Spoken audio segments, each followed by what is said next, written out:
So one of the most important things you can do for an injury is take care of it in the first couple days after you've hurt yourself. And the key is if you can get the inflammation down and get the healing process started, it'll actually cut 2 or 3 weeks off the rehabilitation time. Jenna here is going to be a patient of mine. I just want to show you a simple acronym that we use when we tell people how to manage injuries properly as soon as you do them. It's called RICE: rest, ice, compression, and elevation. Rest is the first thing, and rest doesn't mean lying on your back with a remote control sitting on the couch. What it means is that if you've sprained an ankle, that you're not going to go out and start walking on a hike, and you're not going to go and do a bunch of dancing or some of your sports. You want to rest the injured area so it actually has a chance to recover. The second thing you want to do is you're going to ice the injured area. The reality is that the human body, cold enough for you? The human body overreacts with swelling almost 3 times. And so what the ice does, it decreases the temperature of the area, causes vasoconstriction, and starts to get rid of the inflammation in there and help. If we keep the inflammation under control, then it allows us to get into the next phase of healing, which is repair and recovery.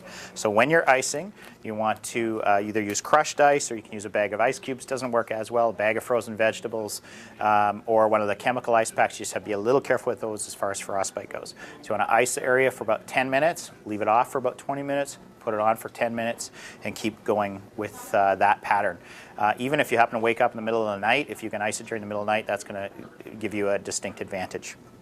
So the third thing is compression. So we have rest, ice, and now we're going to put compression on the area.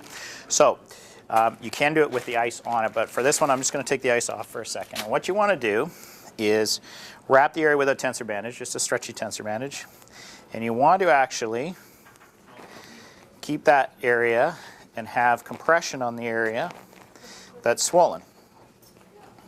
Now she has a tiny little ankle, so you could go around and around and around and around.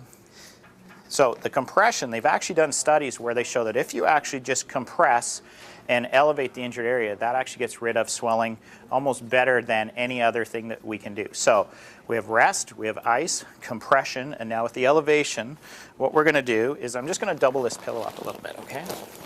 So we're actually going to take this, raise the pillow up a bit, so that now we have the injured area up above her heart, so that the fluid from here, we're compressing the area and the fluid can drain down back into her circulatory system.